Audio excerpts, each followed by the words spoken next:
Lucky for me, I managed to sail around Britain on one of the stormiest years since the Met Office started listing storms.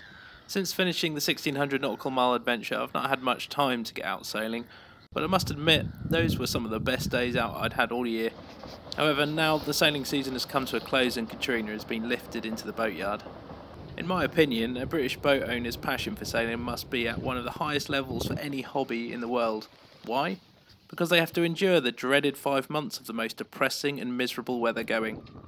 It's surprising anyone actually even thinks of owning up to the fact that they own a boat during this period. The sustained cold, wet, and windy weather means that even climbing the ladder onto the deck becomes a mythical act of heroism. In October, I visited the Southampton Boat Show. However, even this couldn't dodge Storm Ciarán. Somehow, I didn't slide off the pontoon and into the River Test, only maybe into the outside bar and under half a tarp for cover. It's interesting to know that since September this year, the UK has already had 4 named storms causing significant rainfall, high winds, and resulting in widespread disruption and damage to most parts of the country. Since the Met Office first started naming storms in 2015, there have been a total 76 named storms. 21 of these occurred in the 22 to 23 storm year, almost treble the average number. The list runs from early September to late August the following year. This is to coincide with the start of autumn and the end of summer, when we see the likelihood of low pressure systems and the potential for named storms increase. So if you're wondering what's been going on with my channel, the answer is that I've been busy looking at these statistics and wondering if I should move the boat into a different country far away from the UK. On second thoughts, the sheer joy of just being able to nip down to the boatyard, to stare at my pride and joy soggy as a sponge, and with odd jobs halfway complete is worth its weight in gold. Anyway, here's a little glimpse at a typical winter's day down the boatyard, on one of the better weather days I've had available in quite a long time. All I can say is brace yourself. Appreciate it's been a couple of weeks. Actually, it's probably been a couple of months since my last upload, and I just thought I'd give you an update on what's been happening. I have taken the boat out of the water and just started doing some winter maintenance, as I think we all do. But the weather has been absolutely atrocious. I'm about to head out the front door and it's chucking it down left, right and centre. So any work today has been knocked on the head. It was all external stuff anyway. I will just go down to the yard to check up on things anyway. We've had quite low temperatures as well, sub-zero for quite extended periods of time. And so I just want to make sure that there's nothing that's sort of like started to open up or whatever with the freezing, etc. But I thought I'd take the opportunity, if I was going all the way down to the yard, is to have a look at, may have a view at a couple of boats which I've had my eye on recently. Not committing to a new boat, but I definitely see a few that I really like, and yeah, we'll go down and have a look about.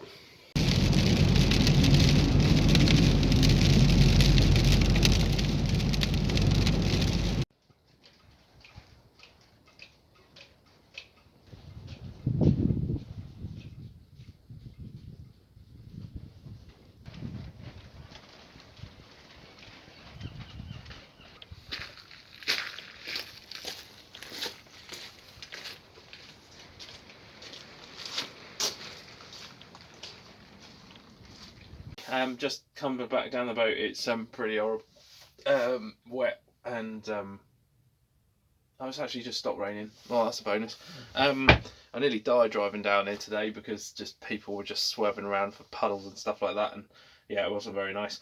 But yeah, we've got quite a lot of mould started to creep on into the boat, and it's fairly typical, to be honest. Anyone keeping a boat out of the water during the winter, yeah, you just start to see mould growing everywhere. But I have got a tip here. If you get a bowl, get some bleach and stick that in there, find a place on the boat, maybe put a few, if you've got a larger boat, put them in like cubby holes where the mould is kind of more prevalent, and then that should keep it at bay. Also, get some of the dehumidifier. Get some of the dehumidifier packs, they're pretty cheap, and they'll last you for the whole winter as well. and just like lay them around the place and stuff like that. But yeah, so that's what I'm just going to do. I'm just going to try and clear up some of the worst of the mold, try and keep on top of it, because it just, if you've got any fabric as well, if you've got any like clothes on board, they will be completely destroyed by the end of the layout period, probably even before that. So get rid of it all, remove it, anything like that, get it out of the boat, and yeah, just come down and check now and then. I've got these curtains up, but they're definitely due a change out anyway, so I'll remove them today, and yeah, I'll just walk around the side, outside, and just show you what I'm doing with the gunnels. It's sort of a work in progress. I was hoping to do some stuff today, but the weather's just not playing ball at all. That is disgusting, but that is actually the fourth sink load of rank looking mouldy fluid that I've rinsed out from the inside of this cabin. I've now got the bleach just in a saucepan on the bottom there. Hopefully that'll keep some of this mould at bay, and I've also got the cover just over the top trying to keep some of that rain off, but it is quite an old tarp, that, and I don't know actually how effective that's going to be or how long it's going to last. We shall see. Kindly donated to me by my uncle. Thank you, uncle.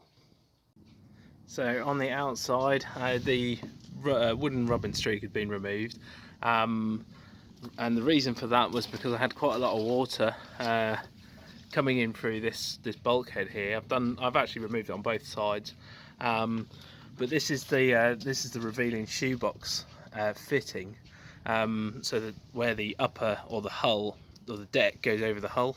There's lots of different types.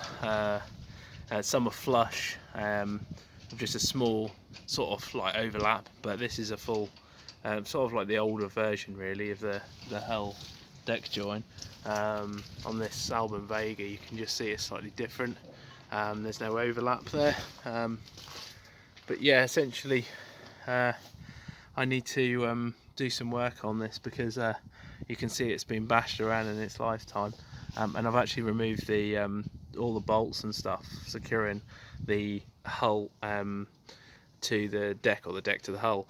It is actually glassed in the inside as well, so it is solid, but there is obviously a chance for water to get in between the shoebox fitting and or the shoebox flange, if you like, and into the hull. So here is where I had it worse. Obviously I noticed it here because this is where I sleep, but you can see two quite large holes here, and I actually took the rubbing streak off.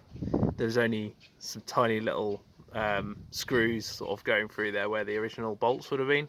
So yeah, it probably wasn't my best DIY job in the world, but moving forward essentially all this is going to be filled up, and just a new piece of teak running along the outside there, which will be bolted through the hull and Sikaflex. So just going to take this home. It's my Hebridean unit. I've got some small repairs to do on it after sailing around Britain. And one of the things that I want to have a check up on as well is the weights, the counterbalance weights, because I found I was having a few issues with that, and sometimes the response of the Hebridean on the helm on certain points to the wind was not quite where I wanted it to be. So there's two weights on this. One is obviously the vane counterweight, and the other one is the pivot counterweight at the bottom there, and they have to be quite accurately measured, or weighed if you like. So I just need to take that home and actually just reassess and make sure that these are actually what they should be, in order for this to work as it should. Thank you very much for watching this video. I appreciate it's a small one, but it's been my first video in quite well, I'd say it's quite a few weeks. I don't make any money out of my YouTube channel, so I've got no obligation to keep up with all that malarkey. So this is probably one of the few sailing channels out there which is just pure Joe Blogs just having a crack at it. So Yeah, I'll do them as and when I've got content and nothing more really. And a couple of things coming up. Looking at next year, I am looking at potentially doing some Atlantic sailing. I would love to get into the Atlantic. And maybe get across the Azores, maybe down to Spain, something like that. Something on the lines of it. All depends on work and all that good stuff. But essentially, I am currently looking at a slightly larger boat for that. And I've got no issues with Katrina's sort of sailing abilities or sailing worthiness, seaworthiness, what have you. That's much demonstrated in this year's Round Britain trip. However, it is basically to do with sort of like the level of comfort sort of that I find in the cabin. Yeah, it's I mean, I'm 6'2".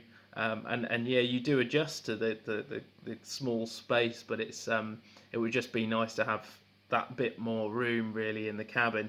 I've got huge admiration for people who have sailed across the Atlantic and Pacific and what have you in 22, 23-foot boats. I think it's absolutely unbelievable, and I think it's when you actually get to the destination, when you get to the island or when you get to the port, and you've maybe weathered in for a few days, waiting for a weather window, and you're sitting around inside this small space. And it's very much what I found in the Round Britain trip. Was I was just kind of cooped up in this little shoebox kind of room, not even able to stand up or anything.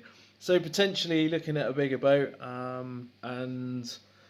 we'll have to see. It's very much based, or has been based on funds coming in. And up till now, I've been fingers crossed for my car, because my car's been like going wrong left, right, and centre. But fingers crossed, it seems to have sorted itself out now. So yeah, we'll see what happens. I'll keep the channel updated as and when. Thanks for watching. Cheers.